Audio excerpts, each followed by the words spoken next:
Welcome, everybody, to a new episode of the Pondcast. Today's episode, Battle at the Pond, Terra Raid Delphox. I'm your host, Draco, and joining me today is Chase. What's good, everyone? And let's dive into it. Starting off, we've got wind of possibly Delphox being the next Terra Raid battle. And not just Delphox, but a Fairy-type Delphox. And so Chase and I have decided to preemptively strike on giving some ideas on some possible builds against this particular Pokemon should it happen to drop. And not for nothing, Chase did happen to call. I called the Ghost Typhlosion.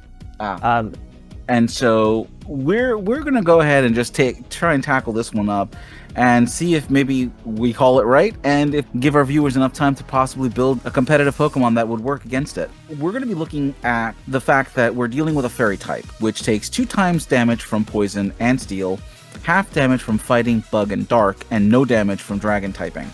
That said, the Poison and Steel types are hard countered against Delphox, who is a Fire Psychic type. So not only are both of those types dealt with rather easily with Delphox, because it does have an impressive 114 special attack base stat, but it is also fast at 104 with speed, and its special defense is a solid 100. So taking this particular Pokemon down is going to be difficult. My personal opinion on this one, I think, would be to tackle it on the physical defense side because it's only a 72 compared to the 100 that the special defense side is. Yeah, so I think it would definitely be a good idea to try and get at its physical defense because it is lacking a bit in that department. However, I do believe that Delphox will have some kind of way of countering physical attackers, whether that using Charm, which I believe lowers physical attack, but that you could get around that with maybe some Pokemon that have the competitive ability, but they'll mostly be special attackers because competitive raises special attack, if I'm not mistaken. Well, there's also the fact that since it is a fire type and does have access to a lot of the fire type moves that can cause burn, that alone is going to be a mitigating issue because of the fact that, you know, if you're burned, your attack damage drops by 50%. I'll be honest, I completely forgot about the burn. That is quite a big slip up. This one's going to be a hard match if it gets that burn off, and the fact that I'm pretty sure it's going to have some specific moves to counter anything physical. Yeah, some of the potential moves that I'm thinking that this is going to have is, I mean, we're definitely looking at possibly Heat Wave or Flamethrower, which those have a chance to burn. Those two are interesting. I also think, I don't know how likely we are to see sort of other fire type moves outside of Mystical Fire, given that Mystical Fire is its signature move. But I mean, they are always a possibility and we can't rule anything out at this point. Yeah, the only thing is that Mystical Fire drops the special attack stat, so that's why I'm thinking that it's going to have at least one of the other ones as well. But some of the other moves that we came up with were possibly Shadow Ball, since it is a special attacker. It can have a contingency for that. Solar Beam, Sunny Day, Dazzling Gleam, as well as Hex, and you mentioned Charmed before. But I also think we may see Magic Room in this particular battle, which, those of you who aren't familiar, Magic Room prevents the use of held items for 5 turns. And this is important because of hidden ability, Magician, which on any attack, it will steal an item from the target. Magical Room paired with its hidden ability. I mean, that's a recipe for disaster just waiting to happen. We're going to go ahead and move into discussing a couple of builds that we've come up with to try and counter this particular Pokemon, and hopes that we can get an easy win on this one, because the last couple, although they've been quote-unquote easy, I've also seen a lot of members of our community have a little bit of trouble with it because they're bringing in types that seem to work but only get blocked because they've overlooked something. So we're treating this as a typical battle at the pond, but in reverse, where we're going up against a very specific Pokemon, and we're going to try and come up with our way of countering this particular Pokemon. So my first build, I'm not as confident as my second build, and you'll see why. So I went for a Skunk Tank. My Skunk Tank is named Greaser because it's got that Greaser hairstyle, and also grease and oil in that is known to be toxic to the environment, so I feel like that fit quite well. I went with Terra Normal just to make sure that there were no super effective moves apart from fighting against my Skunk Tank, and I don't think that Delphox will have a fighting move. The ability I went for was Aftermath, just in case the Delphox does knock out my Skunk Tank. Held item I went with was a Shell Bell, just to give Skunk Tank, you know, that healing factor. Moves I went for was Screech to lower physical defense, Snarl to boost attack, Body Slam to potentially do alright damage but trigger paralysis, and I went for Gunk Shot because if I'm not mistaken it is the only physical move that Skuntank learns, or physical poison move that Skuntank learns. EVs, I went 125 in HP, 125 in attack, and 252 in special defense to try and help it last a bit longer. I gave it the Adamant Nature to boost its attack stat, and also lowers the special attack stat, but because I'm not using special attack, that's not a problem. And interesting thing about Skuntank, it is the only poison type in base Scarlet and Violet that is not weak to 7-star Fairy Terra Delphox. Interesting. My only concern on this build, because it's a solid build, I like it. The Gunk Shot's a nice twist, especially capitalizing on its higher physical attack. Aftermath requires the move that takes out Skuntank be a physical contact. Oh, it does it? I didn't actually know that. Yeah, it's got to be the last damage dealt, which obviously against the Terra Raid, it's going to be that, but it has to be a physical contact. Okay, so I thought it was any move that knocks it out. So I might have to change that up a bit. I mean, otherwise it was a great strategy and it's a great idea, because if you can take out a quarter of its hit points, woohoo! That's a quarter of a hit points I don't have to worry about. Yeah, although I do suppose Stench would also be a good idea, because it does have that added bonus of adding a percentage chance to flinch the target if the move doesn't already have that flinch percentage, or that flinch chance, sorry. Yeah, actually that would actually work, because this way you can stun them. Yeah. So my particular Pokemon that I chose was Bronzor, and it's a Steel Psychic type Pokemon, and I can already hear a bunch of people going, oh, but it's a Steel type, why are you bringing a Steel type to a Fire type? Because it has the ability Heat Proof, which halves the damage and halves the burn of any fire attack thrown on it. So effectively it becomes neutral damage. And it being a Psychic type, I also take half the damage of the Psychic attacks, which now puts me in a much better defensive position as far as that goes. And it has a very impressive defense stat of 116 on the base. So of course I push all my EVs into the special defense, as well as pushing its physical attack as high as I can as well, and here's why. The item I gave it is Toxic Orb. Being a Steel type, it doesn't get poisoned while holding the Toxic Orb, and hoping that if I happen to be the first one hit, that Delphox steals the Toxic Orb from me, so that it is now holding the Toxic Orb, which is why I also believe that Magic Room may play a part in this particular battle, to prevent Toxic Orb from being used against it. The moves that I gave it were Gyro Ball, because the speed difference between Bronzor and Delphox is huge. And so Gyro Ball is going to have a lot more impact, and it being a physical attack means that it's going to deal a lot more damage to Delphox being the Fairy type. I also gave it Steel Beam on the off chance that I needed something on the special attack side. I also gave it the move Rest to recoup some of that lost HP. And finally, to ensure that I can pass off the Toxic Orb, I'm going to try using Trick. I don't know if it will work in the Terra Raids, but on the off chance that it does, I can pass along the Toxic Orb to Delphox to ensure that at least at some point it's going to get poisoned. Yeah, I actually really like that. I think giving it a status ailment would probably be the way to go. But on the off chance that Trick doesn't actually work, I think you could substitute Trick for Hex. Because if you can get that Toxic Orb off that Hex damage, although it won't be super effective, it should do a fair chunk of damage to it, because obviously Hex's power doubles if the target has a status condition. But this is also why I decided to just hedge my bets with the Gyro Ball, and because I can switch out Steel Beam for Hex. Steel Beam will deal me damage, and it's not a significant... It is going to be a significant amount of damage, which in a Terra Raid battle might not be the best idea. So I may end up switching over Steel Beam for Hex, just in case. Yeah, I suppose Steel Beam would be there to be like a last-ditch effort kind of move before you get taken out. Yeah, I actually think that's really solid. There are some similarities to my next build. Similar concept with the Heat Proof, which, I mean, is a W ability for Bronzor. My next build is Percival the Ceruledge. Chose Percival because, if I'm not mistaken, Percival was a Knight of the Round Table, and Ceruledge's whole thing is swords. The Terra type I gave it was Steel, And that you'll come to learn why, because I do have a steel move, but also Ceruledge has the ability Flash Fire, which boosts fire type moves if Ceruledge is hit with a fire type move, and it also helps negate that damage to steel types.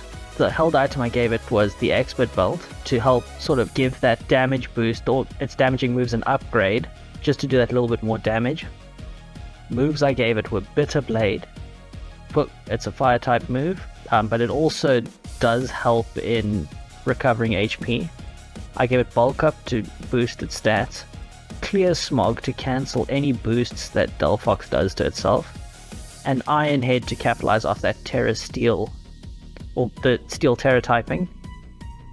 The EV spread I gave it was 252 in attack, just to obviously get as much damage in as I can, and I did 252 in special defense to just try and cut down on as much damage as I can that Ceruledge will take. Nature I gave it, again, adamant boosting attack and decreasing special attack, because I'm not going to be using special attack. And yeah, that's my second build. I actually like this because you're enticing Delphox to use the fire attacks being a steel type. You're getting Bitter Blade, which is a truckload of damage, especially for stab, and getting hit points back by it, even though you may not get as much damage. I'm wondering if you comboed that with the Life Orb instead, what the outcome would be, since you'll lose hit points, but then you'll gain them right back. You'll actually probably end up gaining more. I did think of the Life Orb, but I mean, Life Orb is my go-to held item, as I'm sure it's most people's go-to in terms of increasing damage. So I thought, let me try something different and actually make use of something I wouldn't normally use, which is the Expert Belt. The other thing is Iron Head, and that's a great physical move that you can capitalize with as well. And since you're Steel Terra type, you'll get that bonus. I like this. Yeah. I like this a lot. Yeah, so this is the one I'm more confident about. I think this might be my go-to if the Skunk Tank fails in the raids. The fact that you have you've got your attack stat, which is at 125, which is just going to blow right through that defense of Delphox, but you also have a special defense of 100 on your base. Yeah. So that's going to really resist or help you defend against a lot of the attacks you're going to be seeing. And yeah, you know what? I think I may have to change myself to the Ceruledge, to be honest. I mean, I like the Bronzorg, and Bronzorg has potential, but I think immunity is always better than resistance. And with Flash Fire, and being a Steel type, you're basically making a weakness into an immunity. And that, I think, right there is going to be the key thing. You just have to last long enough to be able to terrestrialize. I will be terrorizing this Delphox. But between the decent speed you're getting, the special defense that you've got, and the massive attack you're getting, yeah, I think this particular Pokemon's going to be the way to go.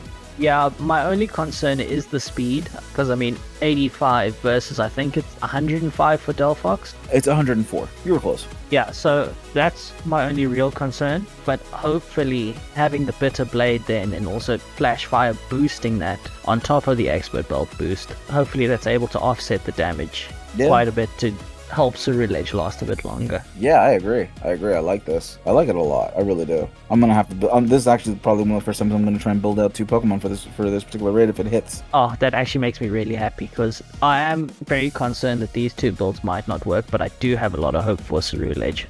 No, I think Ceruledge is great because you're baiting the AI to hit you with its strongest attack against your weakest defense, which in this case will be fire against steel. But you've turned that around on it into an immunity. The only thing I can see it possibly try to hit you with is it does have Shadow Ball, and it does have a couple of dark moves to be leery of. So you've got to. That's why I'm concerned about you sticking in there, because it has Thief as a physical attack. It also has Switcheroo, which is funny. Oh. Ooh, looking at that, maybe the Toxic Orb might not work, because if it just so happens to have Switcheroo to get rid of a bad item, it could just swap out to give the Toxic Orb to somebody else. Alright, what does Switcheroo do? It's effectively Trick. Okay. Yeah, it's just another version of Trick. It's a dark version of Trick, actually. It also gets the ability Roleplay, which is interesting, because it can then cop an ability of a target. Yeah, that could lend to a few problems, especially if, say, someone brings in an Intimidate. There's so many. It's got a lot of ways of throwing burn status on everything. So that in itself, bringing something that's going to be immune to fire damage, I think is pivotal. Trying to avoid that psychic damage is going to be a pain, and even some of the standard counters against psychic, Delphox has really decent counters for that. So I mean, it's just going to be an interesting battle when it comes down to it. Does Delphox learn Future Sight or Lucky Chant? So yes on Future Sight, no on Lucky Chant. Lucky Chant would be wild because that would get rid of, or if it had Lucky Chant, it would get rid of critical hits. Future Sight could also be an issue. This thing's a skill swapper too. Oof! I can't wait to add this one to my roster. Yeah, I definitely think this is going to be one of the harder 7-stars. Well, not only that, even afterwards, there's just so many things you could do with Delphox, and I know a lot of people don't care for the design or think that the typing isn't all that hot. No pun intended. But when you've got very specific moves that are not usually available to other Pokemon, there's a lot more versatility than people realize. I mean, Skill Swap alone can shut down a Pokemon or turn the tide of battle. If your opponent drops Intimidates and you're just getting hammered, you can Skill Swap that Intimidate to your Pokemon. It will actually cause ability to proc, so, as will Roleplay. It can actually get Foul Play. That's going to be a problem. Yeah, that will be an issue. No, but bringing in a Steel type, you have to worry about Mud Shot and Mud Slap. Now that I'm looking at it, I didn't know it got Mud Shot or Mud Slap. It gets both. It can actually get both. Do you know what this raid actually, if it does happen, what it actually reminds me of? It reminds me of the Charizard raid. Because I remember when that was first coming out, I think we did a prep video for that as well. But everybody was scrambling to try and build something super strong that would take no damage from this Charizard, and everybody ended up going all out, and the Charizard was taken out by some Fairy Glitter. Yeah. Although I was rocking a Clowitzer, and Clowitzer put some good damage on it too. How do you say that? Clowitzer is a very underrated Pokemon. Yeah, absolutely. Mega Launcher with Dragon Pulse. Oh, goodbye. I also helped out a few people with. It was a Sylveon that had Play Rough and Last Resort, and I went all in physical because when I did the damage calculations, even though Sylveon was more of a special attacker over a physical attacker, the damage done with Pixelate Last Resort was more than a whatever the strongest fairy attack it had on its special attack. I'm of the belief that we need more abilities like Pixelate, Aerialate, and all of those. Aerialate's actually locked to Gen 7. Oh, is it? Yep, it is not on any Pokemon as out of Gen 7 because it is a Mega Evolution ability exclusive. And with that brings our episode to a close. What are your thoughts about our builds against Delphox? Let us know down below. Also, please remember, share, like, and subscribe. And let us know how we're doing. And as always, have a beautiful day. Bye. Cheers.